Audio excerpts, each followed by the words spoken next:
Ini berawal dari sebuah kata yang namanya kampil. Kampil itu artinya adalah kantong atau bejana. Kantong atau bejana ini dulu adalah kampil sendiri itu sebenarnya dimiliki oleh abdi-abdi keraton yang dia tergabung menjadi abdi ngampilan. Tugasnya adalah abdi ngampilan ini untuk menjaga harta benda keraton berupa emas atau yang lainnya. Nah, abdi ngampilan ini biasanya berada di kanan raja untuk memberikan anugerah kepada Sentono Projo atau para pejabat-pejabat kerajaan yang berprestasi. Biasanya abdi ngampilan ini duduk dengan membawa bokor atau membawa kampil atau kantong yang ini nanti akan dianugerahkan kepada para pejabat yang berprestasi tersebut. Kenapa disebut kampil? Karena ini erat hubungannya dengan Gegerspoi. Gegerspoi pada tahun 1812 yang pada waktu itu Mataram atau Keraton Jogja dipecah setelah Perjanjian Giyanti tahun 1750 itu oleh Belanda. Kerajaan Mataram Islam dibagi dengan menjadi beberapa kerajaan kecil. Salah satunya adalah kerajaan Mataram, kerajaan Ngayogyakarta Hadiningrat, kemudian kerajaan Mangkunegaran, kemudian ada juga Kasunanan Surakarta. Belanda memberikan sebuah sebuah polisi baru. Kalau dulu sebelum Giyanti, tanah keseluruhan di wilayah Mataram adalah milik raja. Tapi kemudian setelah itu adanya Belanda, mulai adanya kepemilikan tanah.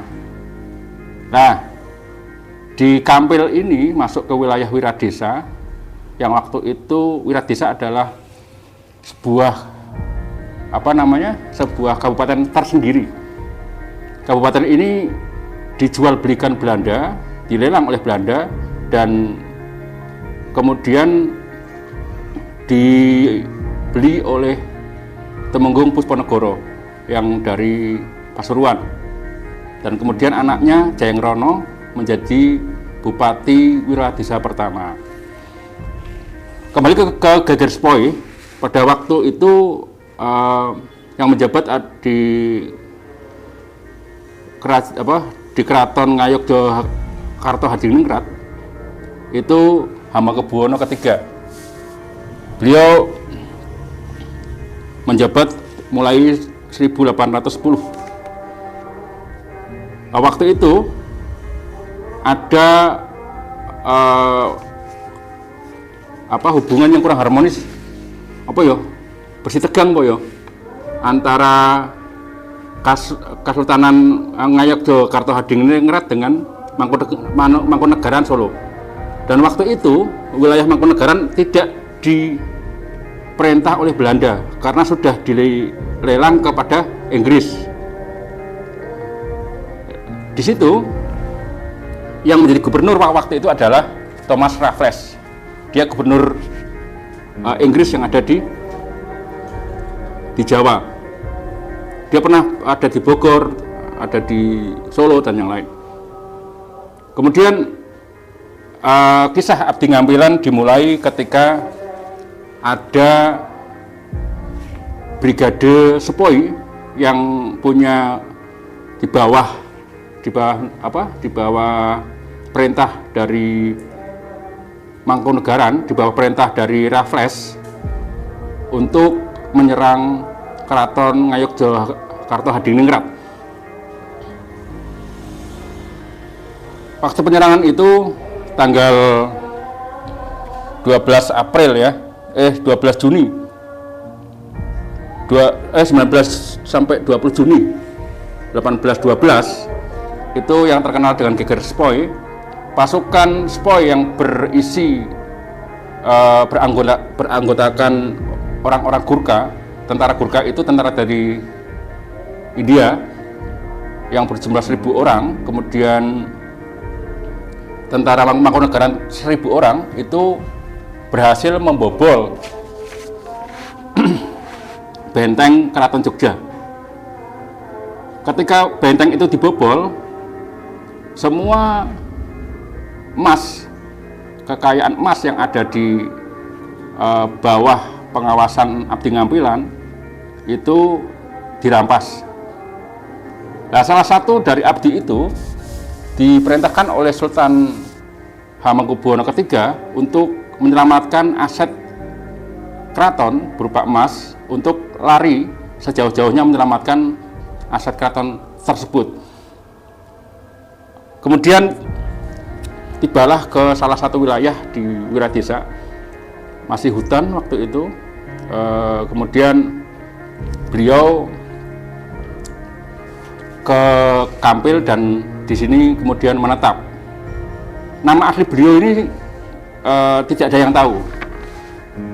Tapi inilah satu sejarah di mana Kampil, kenapa dinamakan Kampil, karena yang pertama membabat desa Kampil ini adalah Abdi Ngampilan, abdi yang bertugas menjaga aset keraton yang waktu itu dijarah oleh pasukan Gurkha dan Mangkunegaran di bawah perintah Raffles.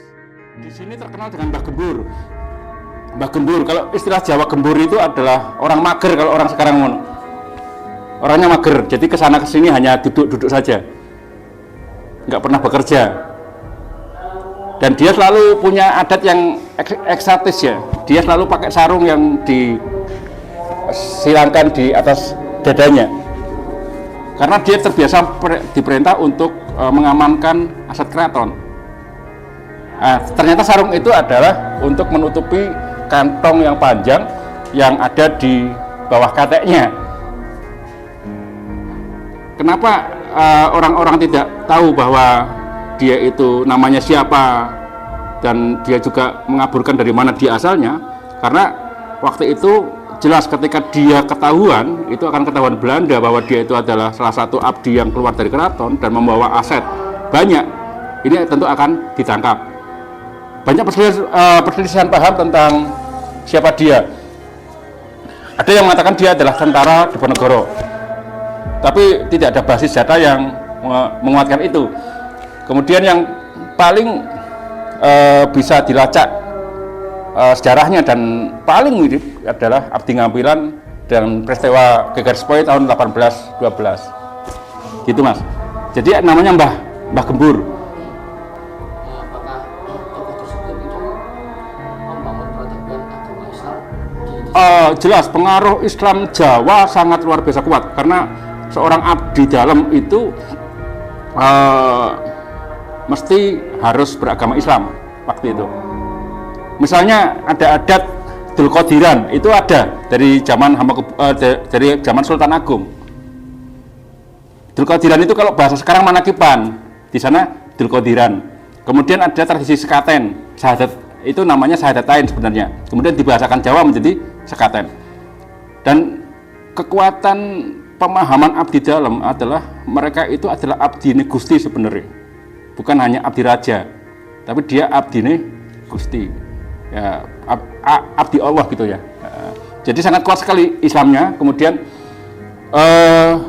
dia dengan aset yang banyak itu, kemudian beberapa aset konon disembunyikan dan dibenamkan di tanah, dan konon yang lain masih dibawa Hilirmudug dengan sarungnya itu.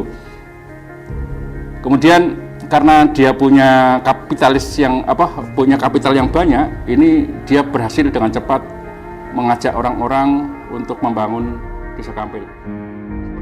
Ya, sebenarnya desa Kampil itu ada beberapa ada beberapa versi untuk para penganut para penyebar agamanya, tapi yang gampang dilacak adalah salah satunya mulai Mbah Dam Grabyak. Mbah Dam Grabyak ini makamnya ada di daerah Siwalan Spait ya. Ya itu beliau ini adalah salah satu tokoh Torekoh ini termasuk salah satu tokoh yang berbaiat 5 orang Indonesia pertama yang berbaiat di Jabal Qubs. Jabal Qubs itu ada di Mekah Al-Mukarramah. Dia satu level dengan antara lain gurunya Mbah Sarip Wonopringgo, keturunannya Syekh Tolhah, kemudian Syekh Zakaria dan yang lain. Beliau ini termasuk tokoh pertama Torekoh di Indonesia. Tapi karena kesederhanaan beliau, kemudian dia menyebarkan menguatkan Islam di Kampil yang waktu itu semi kejawen, itu dikenalkan dengan sebuah syariat dengan ditandakan dia membuat masjid di Warulor.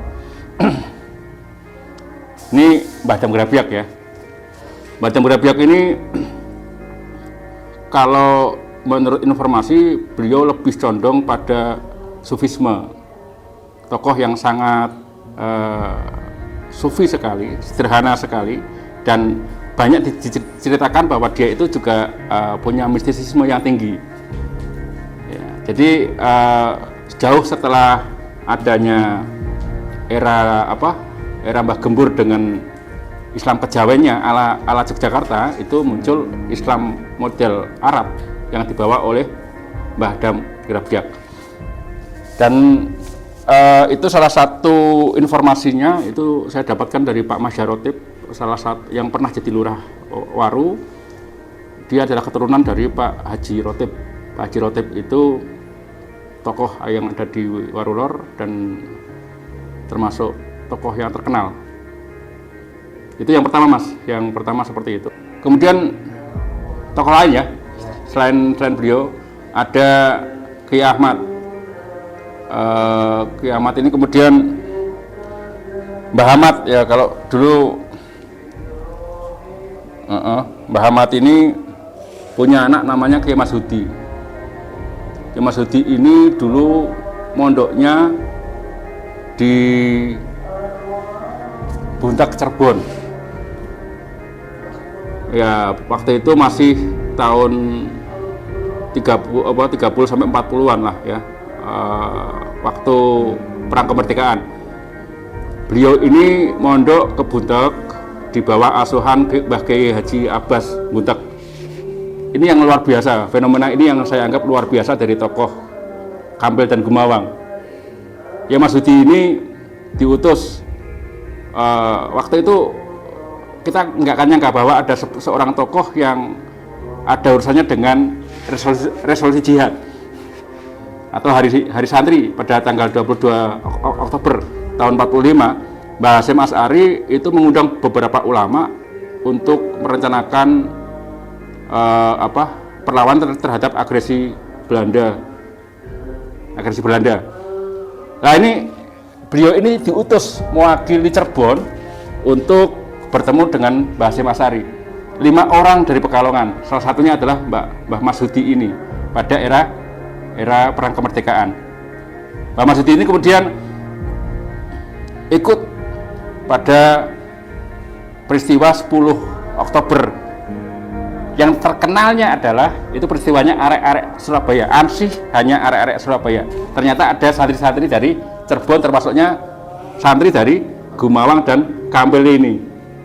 Tapi ini tidak tercatat dalam sejarah manapun. Kenapa? Ketawaduan beliau, bahwa atasan beliau, senior beliau seperti Mbah Dam Grabyak pun tidak mengatakan bahwa beliau adalah orang Torekoh, 5 orang Torekoh pertama di Indonesia. Ketawaduan ini yang kemudian mungkin dibawa oleh orang-orang Kampil juga ya. Orang-orang Kampil begitu tidak menampakkan dirinya itu siapa. Itu Mbah Marsudi ini mulailah ada Masjid Taklim. Masjid Taklim yang waktu itu santrinya adalah dari Warulor, Kampil, dan Gumawang.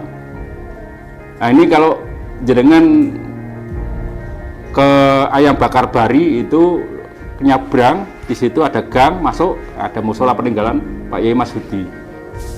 Ini pada era kemerdekaan, perang kemerdekaan. Ini kebetulan jenengan tanya, ada tugas, kebetulan juga ini mungkin saatnya saya mengungkapkan ada seorang pahlawan yang tidak pernah dikasih embel-embel pahlawan, yang pernah ikut perjuangan, tapi dia merelakan dirinya untuk tidak dikenal sebagai pahlawan. Gitu ya. Setelah kemerdekaan itu tidak ada gejolak ya, kecuali ya sudah mulai marak, ada pengajian, ada pembentukan organisasi. Tapi kalau Islam yang tertua di Kampil itu justru ada di Sembung, Mas. Rifaiyah ini mulai dulu ada di daerah Sembung. Cuman kalau dulu dikenal dengan Tara Jumah ini beliau yang ala Mbah Rifai. Mbah Rifai ini pejuang juga, dia menggunakan bahasa Jawa. Nah, kemudian bisa diterima oleh Islam Kejawen yang ala Mbah Gembur tadi. Sampai sekarang pun masih ada di Sembung sana tokoh-tokoh Rifaiyah dan yang lain. Kiai Bani itu salah satu tokoh yang ada di Kampil, yang beliau ini sangat luar biasa prestasinya karena satu-satunya orang yang berhasil menjadi khalifah atau ketua Torekoh yang itu sangat dekat dengan keturunannya Mbah Yai Abdul Hadi atau Mbah Giri Kusumo Pranggen. Ya, Mbah Giri Kusumo Pranggen. Ini beliau kemudian sangat dekatnya sampai beliau ini dikasih keponakannya untuk menikahi Mbah Kiai Lakis Bani ini. Kemudian beliau menikahlah kedua kalinya dengan salah satu ponakan dari keturunannya Mbah Ki Ageng Giri. Ki Ageng Giri itu nama aslinya adalah Mbah Abdul Hadi Giri Kusumo. Mbah Lakis Bani ini sangat luar biasa, beliau sabar. Saya masih menangi beliau, Mas, karena kebetulan waktu 80-an itu beliau masih menjabat sebagai lurah. Beliau sangat humble, sangat sederhana, sangat luar biasa. Tiap malam itu dengan bapak kami itu muter Kampil untuk nyiwer sawah dan nyiwer desa, sehingga Kampil dulu itu termasuk aman, bebas dari penyakit, bebas dari gagal panen dan yang lain. Itu ada dulu itu lurah itu harus nyiwer muter Kampil. Nah, Mbah Lakis Bani ini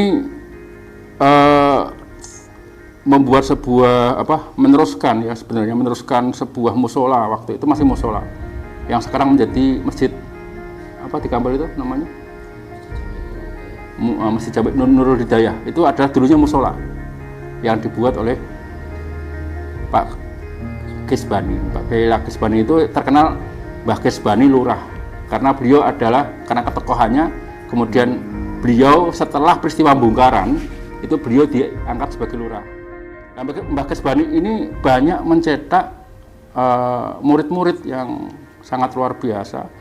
Beliau termasuk banyak tokoh-tokoh yang termasuk nanti salah satunya itu putra beliau ya, termasuk putra beliau itu nanti juga menjadi lurah ini, Pak Asro ini. Jadi lurah, kemudian termasuk beliau juga menjadi penerus di musola yang sekarang menjadi Masjid Nurul Hidayah ya, Nurul Hidayah. Itu lah Mbah Kes ini beliau sangat dekat dengan rakyat dan beliau ini sangat sering sekali untuk kumpul berkumpul dengan rakyat, dengan sering nyadran desa itu peninggalan beliau. Kemudian misalnya beliau ke mana, ada Yasin, ada Tahlil dan yang lain, itu adalah santri-santri beliau yang berperan. Gembur itu ada di kuburan dekat rel ya, Kampel Selatan. Itu berarti ada satu kantor itu namanya apa? Kantor keuangan bank itu. BMT itu di belakang BMT itu ada makam umum, TPU apa namanya itu? Makam Sepuran karena dekat dengan Gili Sepur, bukan Sapura ya, tapi Sepuran. Karena dekat dengan Jalan Sepur. Itu kemudian makamnya ada di situ, di dekat bambu. Nah, itu ada makamnya Mbah Gembur Kampil. Kemudian Mahadam Gerabiak ada di Siwalan, Sepait ya, Siwalan tepatnya Sepait ya. Kemudian ada Mbah Masudi yang ada di belakang Masjid Kauman. Kemudian ada Mbah Kesbani yang juga berdampingan ya, makamnya dengan Mbah Gembur, satu lokal dengan Mbah Gembur. Kemudian bapak saya ada di kuburan dekat KUA ya, dekat KUA itu depan pom bensin. Kemudian Pak Ayatullah itu bareng dengan Mbah Yai Masudi ada di Kauman, belakang Kauman ini. Nah, pada etapa tahun 80-an sampai 90-an ini muncul banyak hafid menjadi sebuah primadona. Sehingga kemudian peninggalan Pak Ayatullah ada salah satu pondok Al-Quran yang sekarang masih ada di depan Alfamart itu ada gang ya, ada gang setelah jembatan itu, di situ juga peninggalan dari beliau. Kemudian musola Pak Kesbani yang menjadi Nur Hidayah, kemudian ada musolanya Pak Yai Masudi yang ada di depannya Ayam Bakar itu ya, Ayam Bakar Rosi yang dulu terminal Bayangan itu Mas.